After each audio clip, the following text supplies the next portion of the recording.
Елбасы жолдауында көтерілген оқу үдерісінің тәрбиелік құрамдасын күшейтуге, соның ішінде патриотизм, парасаттылық нормалары, ұлтаралық келісім мен толеранттылық секілді құндылықтарды жастардың бойына сіңіруге қаншалықты күш салудамыз.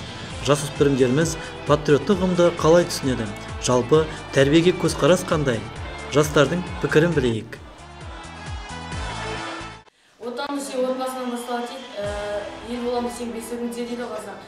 Содан кейін біз осы алдыңғы арбаның дөңгелегі қайдырсе артысында жүреді. Патриот деп айта аламын. Кәдімгідей қазіргі жастар осындай форумдарға, ауысымдарға жиналып тұрады. Осыдан біз өзіміздің жастарымыздың патриот екенін білеміз. Менің ойымша қазіргі жастар патриот. Өйткені қазір Жас ұлан деген ұйымның ашылуы бойынша барлығы жақсы оқитындар, ұйымшыл адамдар, балалар осы ұйымға кірді. Өйткені біз қазір мектептерде оның галстугын және таңбасын тағып жүреміз. Я считаю, что Казахстан вообще очень процветающая страна. И вот также у нас есть подрастающее поколение, то есть это мы. Считаю, что мы патриоты, так как в данный момент, на сегодняшний момент, время, очень много детских организаций, которые вот именно сплочают, объединяют все народы, все нации, которые проживают в нашей республике. Жалпы патриоттық сезім туралы айта кететін болсақ, патриоттық сезім бұл әрбір азаматшаның, әрбір жасөспірімнің оқушының бойында болу керек қасиет деп ойлаймын. Патриоттық сезім ол мемлекеттік тілімізді, яғни қазақ тілімізді құрметтеу.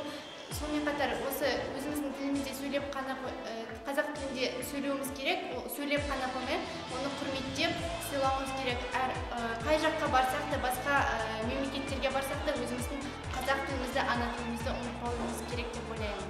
Жастардың бойында патриоттық сезім ол жоғалып кетудің үстінде деп ойлаймын. Себебі біздің қазіргі жастарымыз басқа мемлекетке, жаңағы басқа ұлттарға еліктейді. Әсіресе мына ақш-тың жасөспірімдеріне көп еліктейді. Соған байланысты жастарымыз патриоттық сезімін жоғалтуда деп ойлаймын. Менің ойымша қазіргі заманда қазақи өздерінің тілдерін ұмытуда.